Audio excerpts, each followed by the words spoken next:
お前はもう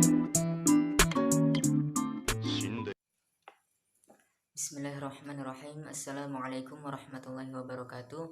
Kami dari kelompok 5 mata kuliah Bahasa Indonesia yang beranggotakan 3 orang, yaitu 1. Saudari Purwanti, yang kedua Saudari Salsabila, dan yang ketiga saya sendiri Muhammad Jidan Fikri. Kami akan menyajikan materi pola pengembangan paragraf. Pengertian paragraf. Paragraf adalah suatu bahasa yang terdiri dari beberapa kalimat yang tersusun secara runtut, logis dalam satu kesatuan ide yang tersusun lengkap, utuh, dan padu. Paragraf merupakan bagian dari suatu karangan yang terdiri dari sejumlah kalimat yang memungkinkan suatu informasi dengan pikiran utama sebagai pengendalian dan pemikiran penjelas sebagai pendukungnya. Ciri-ciri paragraf. 1. Kalimat pertamanya letaknya seperti ke dalam rima ketukan spasi. 2. Paragraf menggunakan pikiran utama atau gagasan utama yang dinyatakan dalam sebuah kalimat atau topik. 3. Setiap paragraf menggunakan sebuah kalimat topik dan selebihnya, yaitu kalimat pengembangan yang berfungsi untuk menjelaskan, menguraikan, atau mengendalikan pikiran utama yang ada dalam kalimat topik tersebut. 4. Paragraf menggunakan pikiran penjelas yang dinyatakan dalam kalimat penjelas kalimat yang berisi tentang detail-detailnya topik. Fungsi paragraf. 1. Untuk mengekspresikan gagasan tertulis dengan memberikan suatu bentuk pikiran atau perasaan ke dalam serangkaian atau kalimat yang tersusun secara logis. 2. Memandai peralihan gagasan baru bagi karangan yang terdiri dari beberapa paragraf. 3. Memudahkan pengorganisasian gagasan bagi penulis yang memudahkan pemahaman bagi pembacanya. 4. Memudahkan pengembangan topik terangkan ke dalam satu satuan unit pikiran yang lebih kecil. 5. Memudahkan pengendalian variabel, terutama karangan yang terdiri dari beberapa variabel. Syarat-syarat pengembangan paragraf. 1. Kesatuan adalah paragraf atau alinea tersebut harus memperlihatkan dengan jelas suatu maksud atau sebuah tema. Kesatuan paragraf akan terpenuhi apabila informasi-informasi dalam paragraf itu tersebut dikendalikan oleh beberapa gagasan. Contohnya, Mbah Marto tidak tahu banyak tentang desa kelahirannya. Ia tidak tahu mengapa desanya dinamai dengan Desa Kedunggalar.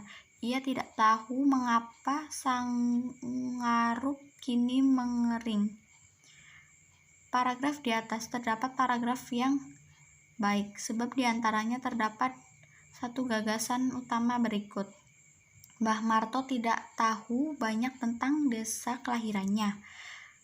Kedua, kepaduan dalam sebuah paragraf akan terpenuhi apabila kalimat-kalimat yang menyusun paragraf itu tersalin dalam secara logis dan gramatika dan berkaitan satu sama lain. Untuk membangun kepaduan kalimat-kalimat dan paragraf, penulis dapat menggunakan kata kunci dan sinonim atau pranomina. Kalimat-kalimat yang menyusun paragraf itu tersalin dalam secara logis dan gramatika dan berkaitan satu sama lain. Untuk membangun kepaduan kalimat-kalimat dan paragraf, penulis dapat menggunakan kata kunci dan sinonim. Pola pengembangan paragraf. Pola pengembangan paragraf yaitu suatu cara penyampaian ide pokok atau gagasan yang ada dalam suatu paragraf yang ingin disampaikan oleh penulis kepada pembaca. Ada 6 kategori pola pengembangannya. Yang pertama, pola pengembangan deduktif, induktif, dan campuran. Langsung saja ke yang pertama, pola pengembangan deduktif. Paragraf deduktif adalah paragraf yang diawali dengan pernyataan umum, kemudian digabungkan melalui pernyataan yang khusus. Pernyataan yang khusus ini bisa berupa penjelasan, contoh, maupun bukti. Ciri-ciri paragraf deduktif: yang pertama, letak kalimat berada di awal paragraf, dan yang kedua, diawali dengan pernyataan umum dan kemudian diakhiri dengan penjelasan khusus. Contohnya, orang pendiam tidak sepantasnya dijauhi maupun dianggap aneh, karena tidak selamanya orang pendiam itu pecandu narkoba, berkepribadian sombong, kelainan jiwa, atau lainnya. Orang pendiam hanyalah orang yang tidak pandai banyak berbicara, sekaligus tidak terlalu senang berada di tempat ramai terlalu lama. Yang kedua, pola induktif. Paragraf induktif yaitu paragraf yang diawali dengan pernyataan khusus, dapat berupa contoh, dan diakhiri dengan pernyataan umum atau simpulan. Ciri-ciri paragraf induktif: yang pertama, diawali dengan penjelasan khusus dan diakhiri dengan pernyataan umum. Yang kedua, paragraf induktif diakhiri dengan kesimpulan. Contohnya, sebagian besar orang nampak berjejer di pinggir jalan masuk. Sebagian lagi duduk santai di atas motor dan mobil yang parkir seenaknya di kiri kanan jalan masuk. Kawasan bandara sore ini memang benar-benar telah dibanjiri oleh lautan manusia. Yang ketiga, pola pengembangan campuran. Pola pengembangan campuran ini diawali dengan atau kalimat utamanya berada di awal dan di akhir paragraf, sedangkan penjelasannya berada di tengah-tengah paragraf. Contohnya, beberapa tips menjelang ujian akhir nasional. Jangan pernah belajar dadakan. Artinya, belajar sehari sebelum ujian. Belajarlah mulai dari sekarang. Belajar akan efektif bila belajar kumpulan soal. Hal ini dapat dilakukan dengan cara menjawab soal-soal di buku, kumpulan soal, mencocokkannya, lalu menilainya. Yang kedua, pola pengembangan analogi. Analogi adalah suatu perbandingan yang mencoba membuat suatu gagasan terlihat benar dengan cara membandingkannya dengan gagasan lain yang mempunyai persamaan dengan gagasan yang pertama. Jika dalam perbandingan itu terdapat persamaan, maka itu disebut analogi, yaitu persamaan antara dua hal yang berbeda. Contohnya, sifat manusia itu ibarat padi yang terhampar di sawah yang luas. Ketika manusia itu meraih kepandaian kekayaan, sifatnya menjadi rendah hati dan dermawan. Begitu pula dengan padi yang semakin berisi, ia akan semakin merunduk. Apabila padi itu kosong, ia akan berdiri tegak. Demikian pula dengan manusia. Apabila diberi kepandaian atau kelebihan, bersikaplah seperti padi yang selalu merunduk. Contoh ini membandingkan dua hal, yaitu manusia dan padi. Dengan kata lain, sifat manusia dianalogikan dengan padi.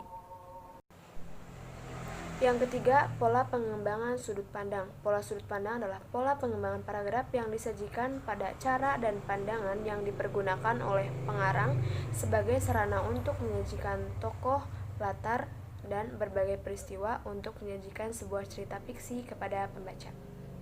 Yang pertama, sudut pandang orang pertama, aku. Pencerita aku sebagai tokoh utama. Dalam cerita, pengarang menjadi tokoh sentral yang secara langsung terlibat dalam cerita.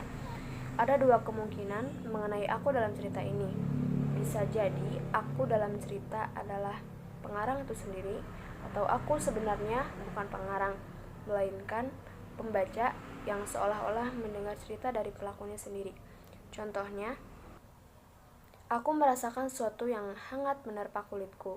Perlahan aku mulai membuka mata sedikit demi sedikit. Sudah siang batinku.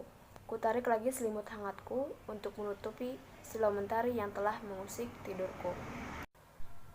Yang kedua, sudut pandang orang ketiga, dia. Pencerita berada di luar cerita dan menjadi pengamat yang mengetahui banyak hal tentang tokoh-tokoh lain. Pengarang memposisikan dirinya layaknya sebagai dalang dalam pertunjukan wayang. Dia tahu semua peristiwa yang terjadi, bahkan dia juga tahu watak dari setiap tokoh-tokohnya. Dialah yang menggerakkan cerita itu. Contohnya, sudah 5 bulan ini Wulan terjun pada dunia tarik suara. Ayah dan ibunya tidak ada yang merestui jalur karir yang ia geluti. Ia sampai beradu argumen dengan ayahnya yang memiliki watak keras dan telah dipisahkan oleh ibunya dengan berlinang air mata. Pola pengembangan klimaks dan anti klimaks. Klimaks yaitu suatu gagasan utama yang diperinci dengan sebuah gagasan bawahan yang dianggap paling rendah kedudukannya. Kemudian berangsur-angsur disusun dengan sebuah gagasan lain hingga ke gagasan yang paling tinggi kedudukannya. Contoh pola pengembangan klimaks. Bentuk traktor mengalami perkembangan dari zaman ke zaman sejalan dengan kemajuan teknologi yang dicapai umat manusia. Pada waktu mesin uap sedang jaya-jayanya, ada traktor yang dijalankan dengan uap. Modelnya seperti mesin giling yang digerakkan oleh uap. Pada waktu tank sedang menjadi pusat perhatian orang, traktor pun ikut-ikutan diberi model seperti tank. Traktor model tank ini sampai sekarang masih digunakan orang, yaitu traktor yang memakai roda rantai. Traktor semacam ini adalah hasil perusahaan Caterpillar. Di samping Caterpillar, Ford pun tidak ketinggalan dalam pembuatan traktor dan alat-alat pertanian lainnya. Pola pengembangan anti klimaks. Anti klimaks yaitu gagasan mulai dari suatu tema yang paling tinggi kedudukannya, kemudian perlahan-lahan menurun melalui gagasan-gagasan yang lebih rendah. Contoh pola pengembangan anti klimaks. Studi mengenai pembangunan di pedesaan Indonesia dari dimensi administrasi pembangunan pada hakikatnya memerlukan studi mengenai dua perspektif.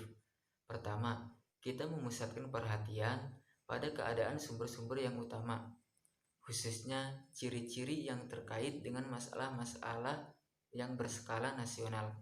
Kedua, sebaiknya kita mengenal faktor-faktor sosial dan ekonomi yang menstrukturkan sifat interaksi di antara penduduk pedesaan. Paragraf sebab akibat. Paragraf sebab akibat adalah paragraf yang mengungkapkan fakta yang menjadi sebab dan diikuti oleh kesimpulan yang menjadi akibat.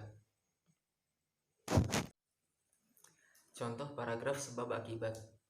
Kecelakaan lalu lintas yang melibatkan beberapa kendaraan pada hari Selasa sekitar pukul 5:30 pagi waktu Indonesia Barat terjadi di jalur Jakarta-Cirebon pada kilometer 17.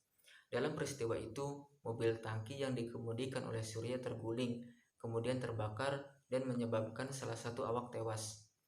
Menurut saksi mata, truk tangki melaju dengan kecepatan tinggi dan tiba-tiba oleng sehingga menyeruduk dua kendaraan lain yang berjalan berlawanan. Akibat kecelakaan ini, lalu lintas Jakarta-Cirebon sempat tersendat beberapa jam. Pola pengembangan contoh. Sebuah ide pokok dalam paragraf akan menjadi lebih jelas jika disertai dengan ilustrasi contoh di dalamnya. Contoh pola pengembangan contoh. Sebenarnya kondisi ekonomi kita sudah relatif membaik. Indikatornya dapat dilihat dari berbagai aspek, misalnya dalam bidang otomotif.